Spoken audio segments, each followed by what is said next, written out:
My name is Emma Palmer. I'm 28 years old, and I need you to understand something before I tell you what happened that day, because the kind of humiliation I'm about to describe doesn't come from strangers.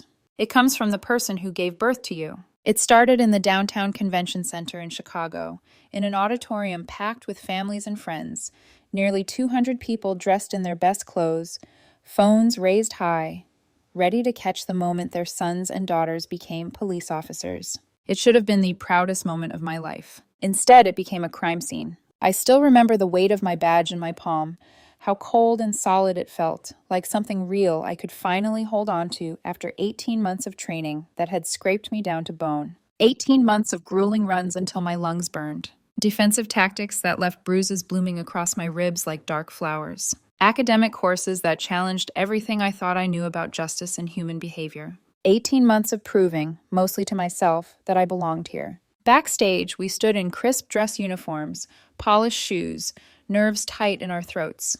My best friend from the academy, Amanda Foster, was beside me, adjusting her collar with shaky fingers. "You're going to be amazing," she whispered, like she was trying to make it true by saying it out loud. Amanda had become the sister I never had. Not the kind of sister who competes with you, belittles you, or tries to own you. The kind who steadies you when your hands won't stop trembling. Her parents were in the audience, Linda and Robert, beaming like they'd adopted me without paperwork. They invited me to Sunday dinners. They asked about my day and actually listened to the answer. They made room for me like I wasn't an inconvenience.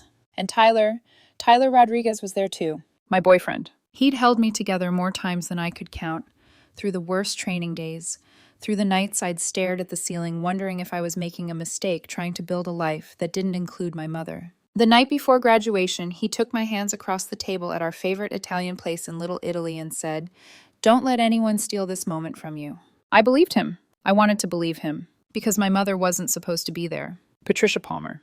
We hadn't spoken in over 2 years. Not since I finally cut contact after nearly 3 decades of her treating my life like it was something she owned, something she could edit, control, and punish whenever I didn't play the role she wrote for me. Growing up with Patricia was like living inside a courtroom where I was always on trial. If I brought home straight A's, she'd ask why I didn't get extra credit. If I made varsity volleyball, she'd complain I wasn't the starting lineup. If I got accepted into Northwestern University, she criticized my major before she congratulated me. "You're not smart enough for law enforcement," she told me the day I said I wanted criminal justice. "Do something realistic. Dental hygiene, administrative work, something safe." But it wasn't just the criticism. It was the surveillance disguised as motherhood. She read my journal. She intercepted my packages. She called my professors to check on my progress. She appeared unannounced at my apartment, at my waitressing shifts, even on dates, smiling at the men across the table like she was interviewing them. Whenever I begged her to stop, she'd tilt her head and say, "I'm protecting your best interests." As if my life was a bank account she managed, as if freedom was a privilege she could revoke. When I graduated Northwestern and applied to the police academy, her tactics didn't just escalate, they detonated. She called admissions and claimed I had psychiatric issues that would make me dangerous with a firearm. She contacted my references and told them I was unstable and violent. She tried to poison the ground beneath me before I could even step forward. I still got accepted, and for a moment I thought I'd won. But Patricia didn't stop.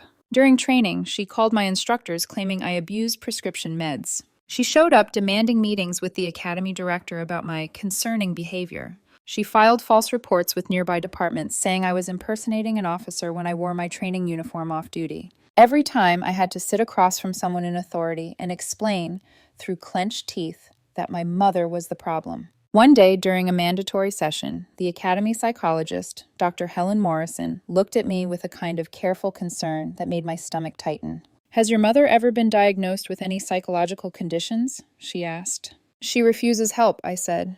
My voice sounded calmer than I felt.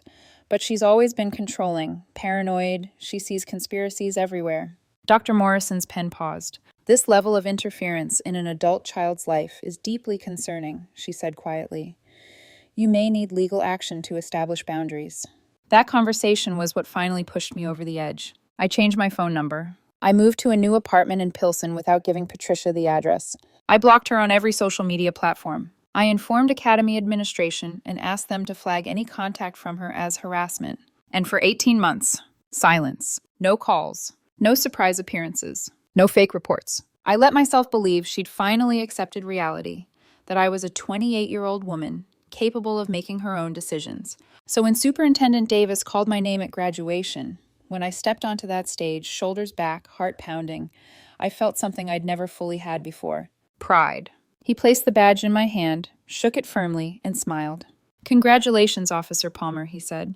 Chicago is fortunate to have you. I turned to walk back to my seat, my pulse roaring in my ears, and that's when it happened. A voice from the back of the auditorium, sharp, panicked, furious.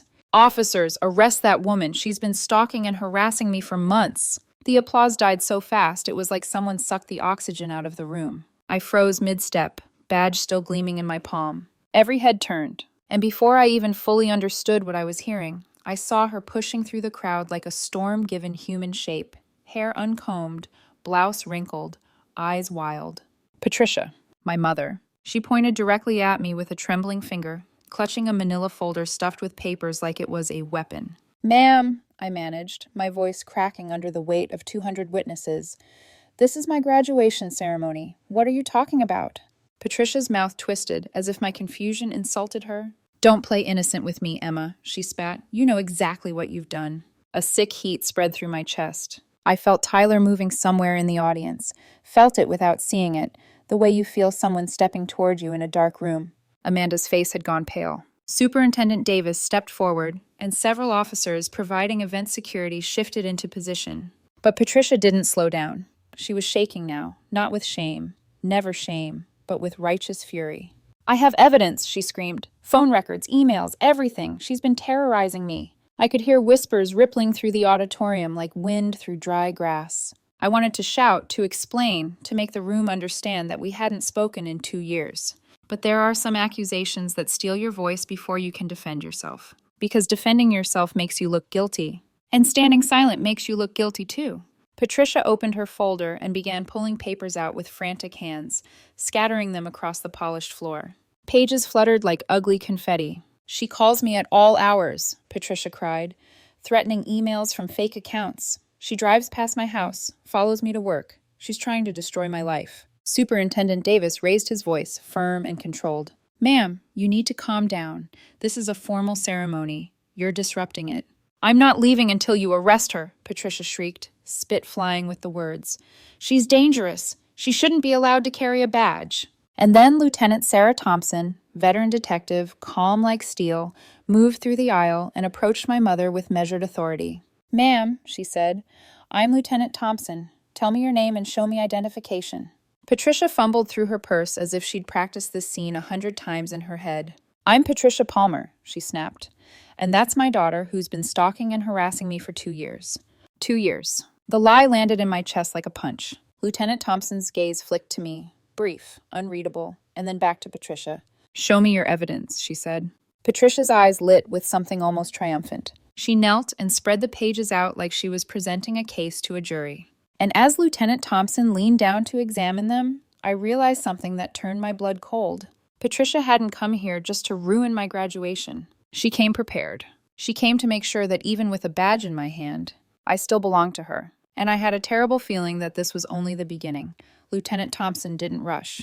That was the first thing I noticed. While my heart was trying to claw its way out of my ribs, while the auditorium felt like a courtroom and I was the defendant in full dress uniform, she moved with the calm precision of someone who had seen real chaos and refused to let it infect her. She crouched in front of the scattered pages and began sorting them into neat piles. Emails, phone logs, photos, evidence, Patricia's favorite word, laid out on the floor like offerings. Patricia stood over her, breathing hard, eyes bright and feverish. Look, she demanded, voice wobbling between rage and desperation. Look at what she's done to me. All I could hear was the blood in my ears. I was still holding my badge in my palm, fingers clenched so tightly the edges bit into my skin. I remember thinking, distantly, that I was going to leave an imprint. Like some part of me needed proof I hadn't imagined earning it. Superintendent Davis glanced toward the stage, toward the program still waiting to continue, and then back to me, his face unreadable. A room full of families had gone silent. Not respectful silence, predatory silence, the kind that waits for a scandal to feed it. I spotted Tyler in the aisle, already halfway out of his row. He didn't run, but he moved with purpose, eyes locked on me, jaw tight, hands open like he was prepared to catch me if I collapsed. Amanda stood near the edge of the stage, frozen, her mouth slightly open as if she wanted to speak but couldn't find words in a moment that made no sense. Then Lieutenant Thompson lifted one of the printed emails. She read, her brow tightened, and the longer she looked, the more her expression shifted, not toward suspicion of me, but toward confusion. "These are marketing emails," she said slowly, showing the page to Patricia. "This is a promotional message from a furniture company." Patricia's eyes bulged. "She uses fake accounts." Lieutenant Thompson picked up another. "This one is spam, a phishing attempt." Another page. "This appears to be a robocall log. Telemarketers." Patricia's face turned crimson. She snatched the paper from Thompson's hand like she could physically force it to become threatening. "You're not reading it right," she hissed. "You're all so eager to protect her because she's wearing that uniform." I flinched at the word protect, because that was Patricia's word too, her favorite weapon. "I protect you. I protect your future. I protect you from yourself." And now she was saying the department was protecting me, as if the world revolved around her fear and her control. Lieutenant Thompson didn't argue. She just kept going. Then she reached the photographs. They were grainy printouts, some taken from far away. A street corner, a parking lot, a coffee shop window, the exterior of an apartment building. My apartment building. My throat closed. I hadn't seen that brick entrance printed on paper in someone else's hands before. It felt like walking into your home and finding muddy footprints, proof that someone had been inside while you weren't looking. Lieutenant Thompson tilted one photo toward the overhead light. "Who took these?" she asked. Patricia's chin lifted. "I did, for my safety." "And where is Emma in these photos?" Patricia's lips parted, then pressed together. "She knows how to hide," she snapped. Lieutenant Thompson's gaze flicked to me again, and this time I could read the message in her eyes. This isn't adding up, but the room didn't see her doubt. The room only saw an officer kneeling over evidence while a mother screamed danger, which meant the stain was already spreading. Then Dr. Helen Morrison stepped forward from the audience. She moved gently, like she was approaching a frightened animal. "Mrs. Palmer," she said softly, "I'm Dr. Morrison from the police academy. Can we speak somewhere quiet?" Patricia spun toward her like a cornered cat. "I don't need a therapist," she snapped. "I need officers to do their jobs and arrest my daughter." My stomach twisted, because even now, after everything, some stupid part of me wanted to shrink the moment, to drag my mother out of the spotlight, to protect her from herself. Then another part of me rose up and whispered, "She chose this. She chose to do this to you." Lieutenant Thompson stood, papers in her hands. "Ma'am," she said, voice steady, "none of this supports your claim that Emma has harassed you. These appear to be routine communications you've misinterpreted." Patricia's breath hitched. Then her voice shot up into a pitch that made people physically recoil. "Misinterpreted?" she screamed. "You're all in on it. You're all covering for her. She's dangerous. She's unstable. She's been plotting against me." I watched Superintendent Davis carefully. This was the moment he could have ended it, could have ordered Patricia removed, could have resumed the ceremony and saved at least some portion of dignity. Instead, he made a decision that changed everything. He stepped forward, hands raised, voice carrying through the auditorium like a gavel striking wood. "If there are allegations of harassment involving one of our new officers," he announced to the hushed crowd, "we take them seriously. We investigate them properly." A ripple ran through the audience, approval, curiosity, fear, and I felt my knees go weak. Because he wasn't dismissing my mother as irrational. He was making this real. He was turning my graduation into a live investigation. Lieutenant Thompson gave a short nod and began moving with efficiency, like she was on a scene, not in a ceremony. She asked Patricia for specifics, dates, times, phone numbers, account names. Patricia supplied them eagerly, like she'd memorized a script. Then Thompson turned to me. "Officer Palmer," she said, formal, "have you contacted your mother in the last 2 years?" "No," I said. The word came out sharp, almost too loud. "I changed my number. I moved. I blocked her. I haven't spoken to her." Patricia let out a bitter laugh. "She's lying," she said. "She always lies." I felt Tyler's hand touch my elbow. Just a brief squeeze. Steadying, grounding. Thompson asked for my phone. Amanda's phone. Tyler's phone. She checked call logs. Messages. Anything that could show contact. Then she made phone calls of her own, stepping into the aisle, speaking quietly into her radio and cell phone, verifying information. Minutes stretched into an hour.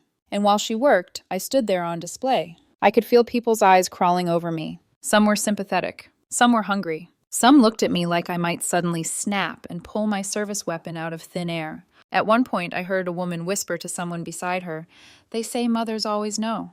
That single sentence made my vision blur with rage, because what my mother knew wasn't truth. It was ownership. Then Lieutenant Thompson returned, her face different now, harder. She held Patricia's folder like it had become something heavier than paper. "Mrs. Palmer," she said, "I need to ask you some questions about the reports you filed." Patricia's smile faltered.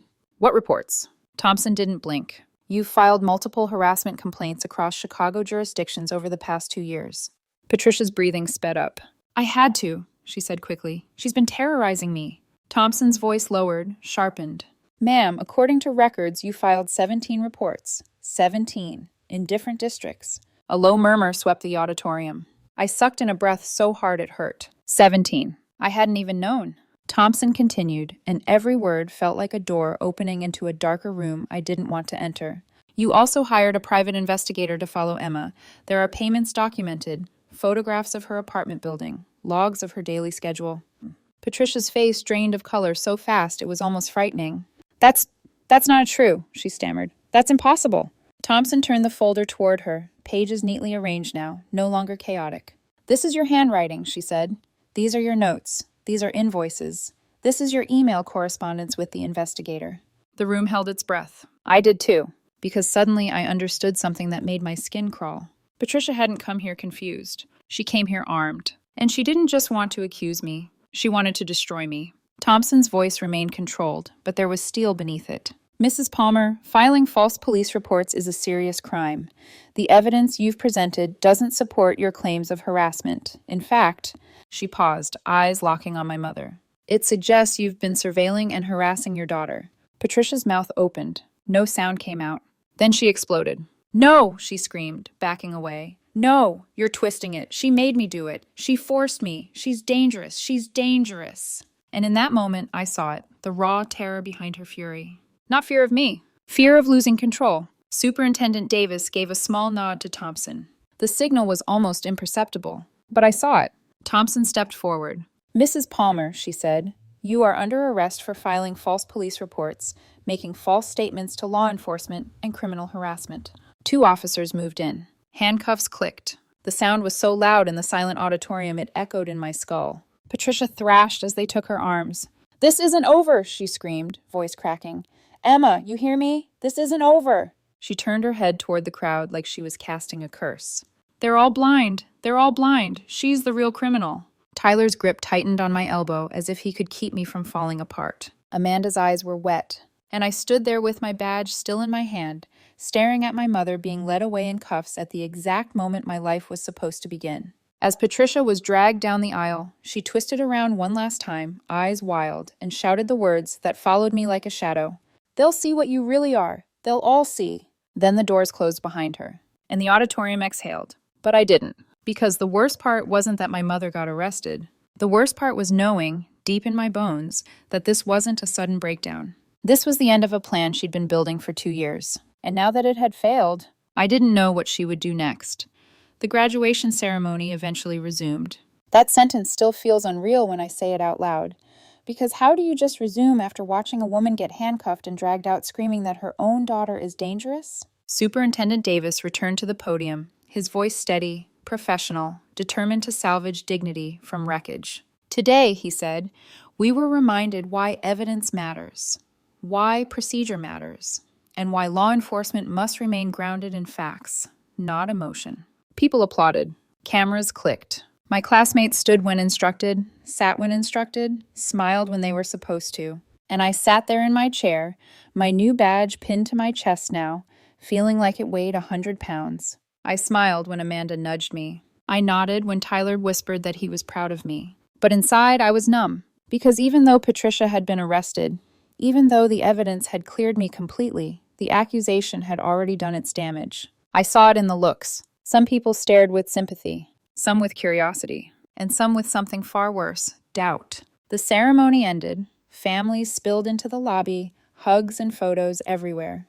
People congratulated me cautiously, like they weren't sure what to say. "I'm so sorry," a woman murmured, squeezing my hand as if I were grieving. Another whispered, "At least they took it seriously." That one hurt the most. As if there were still a possibility it had been true. Captain Lisa Warren, my new supervisor at the district, pulled me aside before I left. She didn't sugarcoat it. "These kinds of situations have a way of lingering," she said quietly. "Even when you're innocent, even when the investigation clears you, you'll need to work harder than most to establish credibility." I nodded. I'd been doing that my entire life. What I didn't realize yet was how much worse the truth would be once everything came out. Because the arrest at my graduation wasn't the end.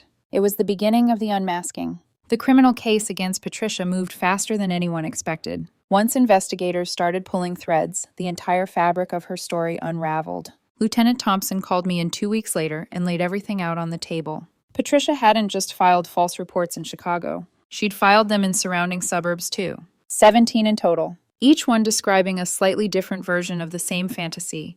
Me lurking outside her house, calling her late at night, sending threatening messages, plotting against her. Reports so detailed they sounded convincing, until you realized none of the timelines matched reality. Then there was the private investigator. His name was Daniel Hayes. He testified under oath 3 months later, shifting uncomfortably in his seat like a man who regretted every decision that brought him into that courtroom. "She wanted daily reports," he said, eyes down. "Photos, locations, who Emma talked to, where she went, when she came home." My stomach twisted hearing my name spoken like that.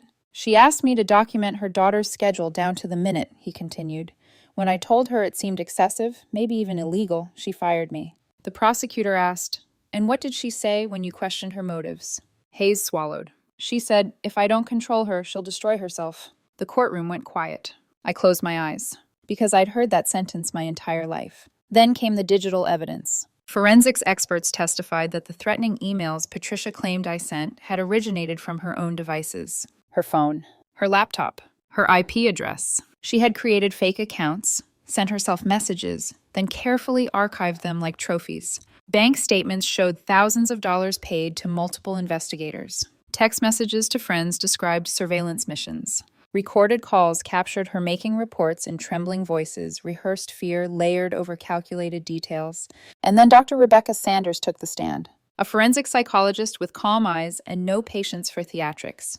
"Mrs. Palmer exhibits signs of severe anxiety disorder," she explained to the jury, "with obsessive-compulsive tendencies and possible delusional disorder."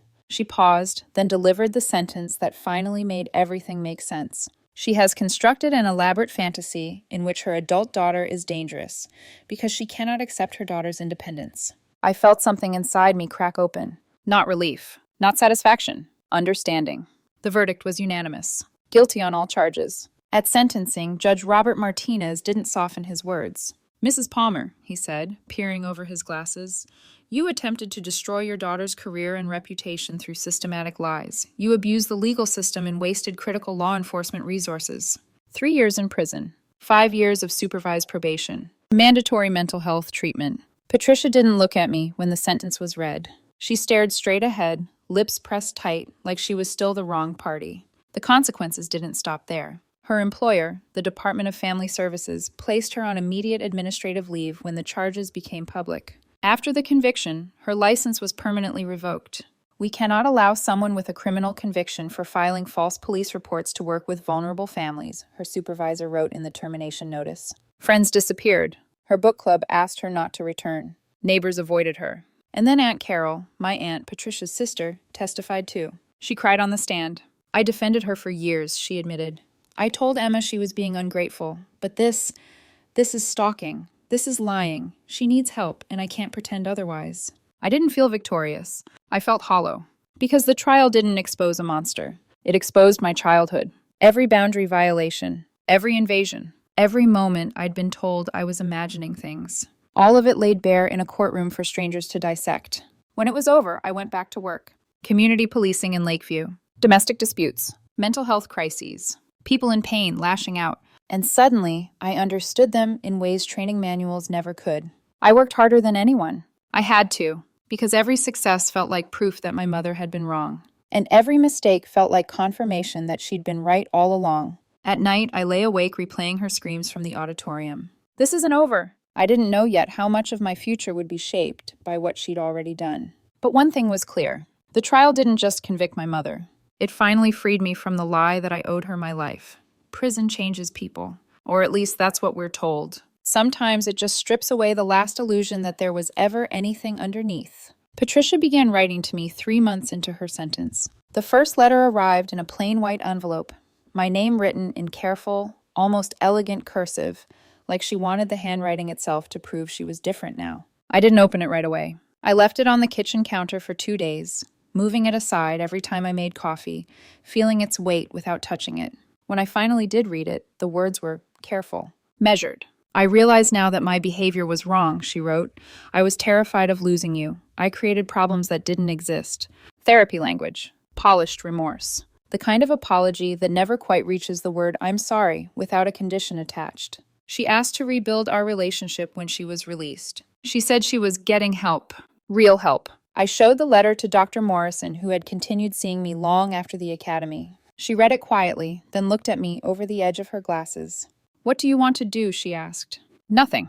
The word came out without hesitation, and the certainty of it surprised even me. Because the truth was this: Patricia had always been good with words when words benefited her. She'd apologized before, after screaming matches, after invasions of privacy, after humiliations, only to repeat the behavior the moment she felt entitled again. I recognized the pattern, and I refused to step back into it. I never responded. Not to that letter. Not to the dozens that followed over the next 2 years. Each one more reflective than the last. Each one laced with just enough victimhood to make me uneasy. Meanwhile, my life, my real life, kept moving forward. Community policing turned into investigative work. My supervisors noticed how I handled volatile situations, how I could de-escalate without condescension, how I listened without surrendering authority. You don't flinch, Captain Warren told me once. Most people do. I didn't flinch because I'd grown up in emotional chaos. I'd learned early how to stay calm while someone tried to rewrite reality. Amanda and I became partners. Working side by side strengthened what the academy had started. We trusted each other completely. She knew when to step in. I knew when to back her up. And her parents, they never stopped showing up. Sunday dinners, holiday invites, no guilt, no obligations. Just a seat at the table. Tyler proposed 8 months after my graduation. It wasn't flashy. No audience. Just us, sitting on the floor of our apartment, surrounded by half-unpacked boxes because we were talking about moving again, this time together. I know your past is complicated, he said, voice steady. I don't want to replace anything. I just want to build something new. I said yes with tears in my eyes, because for the first time, love didn't feel like something I had to earn. Patricia was released after serving her full sentence. She moved to Indiana. Found work as a cashier at a grocery store. Her professional career was over. Her criminal record followed her everywhere. Aunt Carol maintained minimal contact out of obligation, updating me occasionally. She still thinks you owe her an apology, Carol said once, exhausted. She thinks prison happened to her, not because of her. I wasn't surprised. Some people don't learn. They just adapt their story. 2 years later, I was promoted to detective, and that's when we got married. Small ceremony. Chosen family. Amanda stood beside me as my maid of honor. Her parents walked me down the aisle. Not because they replaced my mother, but because they earned that role. There was no shouting, no control, no conditions, just love. I thought that was the end of the story. I was wrong, because closure doesn't always arrive the way you expect. And sometimes the final chapter comes quietly, without permission. 5 years after my graduation, my phone rang during a routine afternoon briefing. Unknown number. I almost ignored it. Something told me not to. Emma? Aunt Carol's voice came through the line, thin and unsteady. I thought you should hear it from family. I stepped out into the hallway, the station's fluorescent lights buzzing overhead. Patricia passed away, she said. Car accident, Indiana. She was alone. For a moment, I felt nothing. No shock. No collapse. Just a strange, hollow stillness, like standing in a room after a storm has already torn through it. She lost control on a rural highway, Carol continued softly. Hit a tree. She was 65. I thanked her. That surprised me too. After I hung up, I leaned against the wall and waited for grief to arrive. It didn't. What came instead was sadness. Not for the woman she was at the end, but for the mother she never chose to become. The funeral was small, a handful of people, a minister who barely knew her, speaking in vague phrases about forgiveness and redemption. Words that floated in the air without ever landing. I went because obligation still tugs, even when love is gone. Aunt Carol hugged me afterward, crying into my shoulder. I wish things could have been different, she said. They could have been, I replied quietly, but that would have required her to change. And she never wanted to. Patricia spent her final years convinced the world had wronged her, still believing I was the one who needed to apologize. Control had mattered more to her than connection, fear more than trust, and that choice destroyed her far more completely than any prison sentence ever could. Today, I'm a detective with the Chicago Police Department, specializing in family violence and mental health crisis cases. I'm married to a man who supports my career, my boundaries, and my silence when I choose it. I have friends who don't demand blood ties to earn loyalty. The family I built is rooted in respect, not obligation. Sometimes new recruits hear about the graduation arrest. They ask if it's true. I tell them yes. And then I tell them this: evidence matters. Mental health crises are real. And loving someone does not mean sacrificing your life to their dysfunction. If your own mother tried to have you arrested at your proudest moment after years of stalking, sabotage, and lies, could you forgive that? I couldn't, and I've made peace with that choice. Some bridges are meant to be burned. Some family ties are meant to be severed. And sometimes the bravest thing you can do is walk away, badge in hand, and finally live.